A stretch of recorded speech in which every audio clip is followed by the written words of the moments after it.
So, ganito siya mga session. Ito yung kanyang handle. Tapos, so ayan, 4-wheel na siya. Napaka-smooth niya. Tapos, pag binuksan natin itong bag, ganito siya. Ay, ang taray. Ganyan siya. Okay, Trisha will pack the things. So Trisha is packing. Yeah.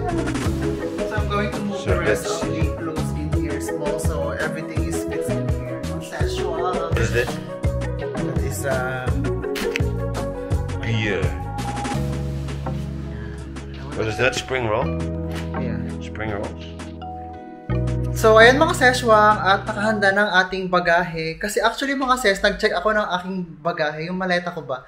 Tapos si Yos, meron na siyang maleta. Tapos ako din, meron akong old na maleta na yung ginagamit ko pa dati before na ilang taon na yun. Siguro mga 7 years old na siya.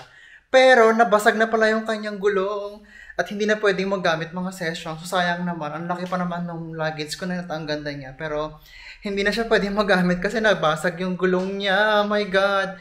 Pero umorder ako ng panibago nating maleta or ating luggage pag uwi. So syempre mga seswang, binili ko yung aking matagal ko nang gustong bilhin na maleta. So ito is from Samsonite. So thank you so much Samsonite. So ito siya mga seswang, dumating na siya kanina lang. Naka-deliver lang. So inaantay ko siya para makagawa ko ng vlog. So ito nga, dumating na siya. So, ayan siya mga seswang, di ba? Yung aking in-order na ating luggage. So, i-open natin.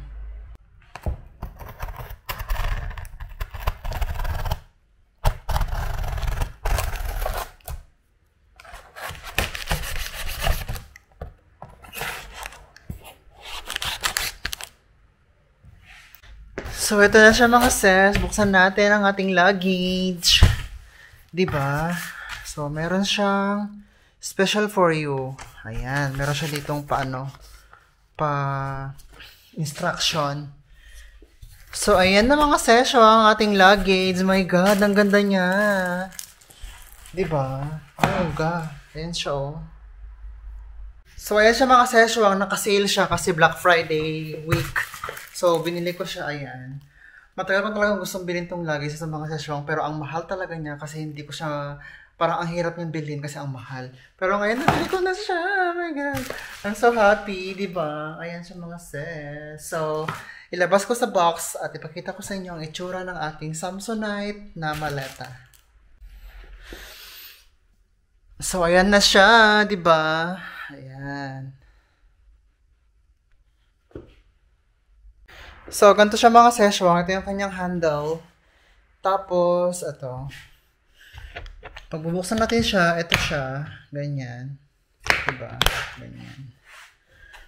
Ganito rin sa side niya. Meron siya ditong lock. So, ito siya. Hindi siya de-zipper na bag mga ses. Kasi ayoko na ng de-zipper. Kasi buti itong ganito. Kapag kasi wala siyang zipper mga ses, ganito. Mas safe siya. Tsaka hindi siya pwedeng mabuksan. Kasi may lock na dito. May lock pa doon. Hindi siya talaga ganun basta-basta mabubuksan. Kapag kasi yung may zipper mga ses, madali lang siyang i-tamper. Tapos dito yung niya, name niya, ayun. Sa likod mo. Ayan. Para pag nawala yung luggage mo, pwede mo tingnan dito yung pangalan mo. Tapos 4 wheels na rin siya. Ayan. So ayan, 4 wheel na siya. Napaka-smooth niya. Tapos yung lock din dito, may lock din siya. Ayan. So, buksan natin kung ano ang chismis ng ang bag na to. Ito. Ganun siya. Tapos, sa kabila. Ayan. Tapos, pag binuksan natin tong bag, ganito siya. Ay, ang taray. Ganyan siya. Ayan siya, di ba? Ay, maganda siya. So, tingnan natin. Ayan. Tapos, ito mga ses, nakita ko kasi ito sa ito yung nalagyan niya. So, zipper niya, ganyan. Ito siya. Ay, maluwang siya. In fairness, maganda. Mukha siyang matibay. Tapos, ito, pwede rin tanggalin to. Pwede rin tanggalin to. Ayan. Ganyan siya. Ayan. Itong isa rin, ganun din, pwede mo rin tanggalin. Tapos, pag andito na yung, ano mo, yung mga luggage mo, yung mga gamit mo, ganyan, ilagay mo to, cover niya. O, diba? Tapos, ang labas, parang wala na siyang laman. Kasi nakatakip na yung ano, cover. Ay, maganda siya. So, yun mga sasyo ang ating luggage. At in the weekend, mag-ano tayo, tawag dito? So, in the weekend mga seswang is magpapak tayo ng ating gamit. So, mag-i-impake kami ni Jowa sa ating pag-uwi sa Pilipinas. So, abangan yan mga seswang. So, see you again later. So, ayan mga seswang. Pogi ako is here. Yeah, we're choosing our clothes to bring to the Philippines. So, we're going to pack ng mga seswang our luggage. So, Yos is preparing and choosing his clothes, anything that he wants to bring in his luggage, and later on we're going to fix and pack them. AKA Trisha will pack the things. So this is the things of Yos here, his t-shirts, clothes, shorts, underwears, and everything. So here, choose what you want to bring, Be. Don't bring also like Ik moet shorts now. so much because we're going to get some there. So this is our luggage.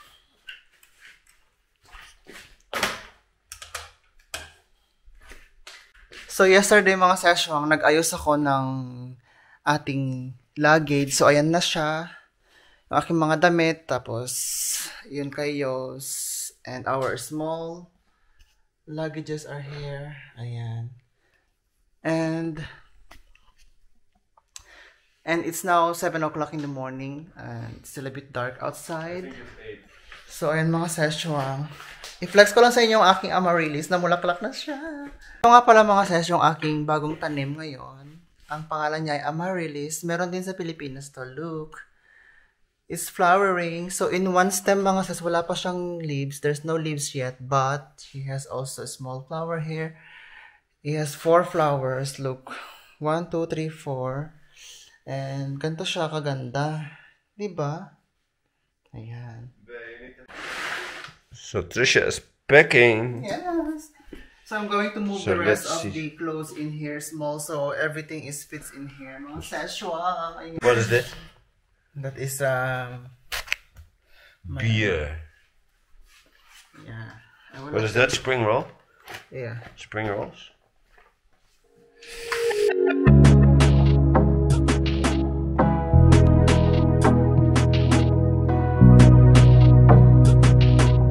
Why do you think this is the best way of packing? Like you roll it like a spring roll? Of course, it fits them all. Can you imagine if I don't roll them and I will just put inside maybe 10 clothes is full? Really?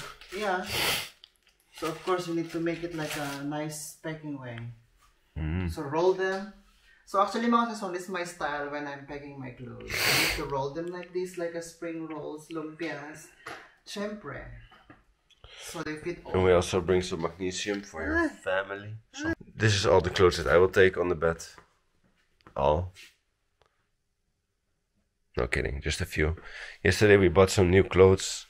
I bought this polo from Lyle and Scott.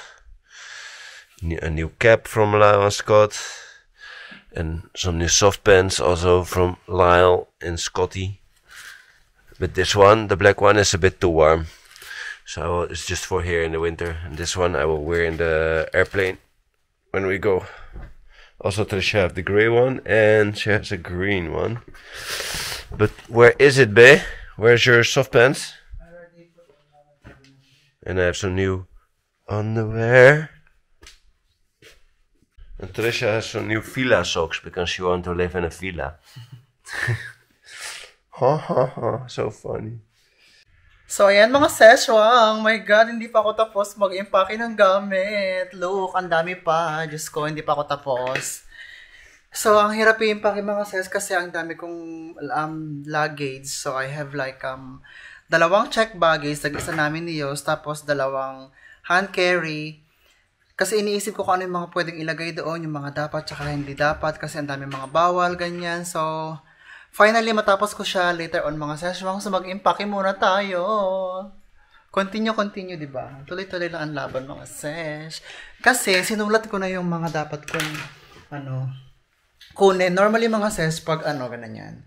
Kapag we're traveling, I used to write everything in the paper so I can monitor what are the things I need to bring still and what are the things that I already packed in the bag or in the luggage. So, we continue mga session and I really like my flower. Look. Ayan siya. She look really beautiful. This is Amaryllis mga sesh. My new favorite plant. Tignan nyo naman ang bahay namin mga session. Ang kalat talaga kasi kailangan namin ilagay lahat ng damit. Everything what we need to get, lahat is in the bed. And then I need to pack in our luggages. Ayan siya, diba? So, ayan mga session. Finally, tapos na akong mag-pack ng ating bagahe, ng ating luggage. Ayan na siya, diba? So, ito na yung ating luggage mga session. Tapos na, finally. And, of course, kulang na lang siya yung ating mga souvenirs and pasalubong. Nandun pa siya. So, mamaya ilagay ko dito sa ating luggage. Ayan.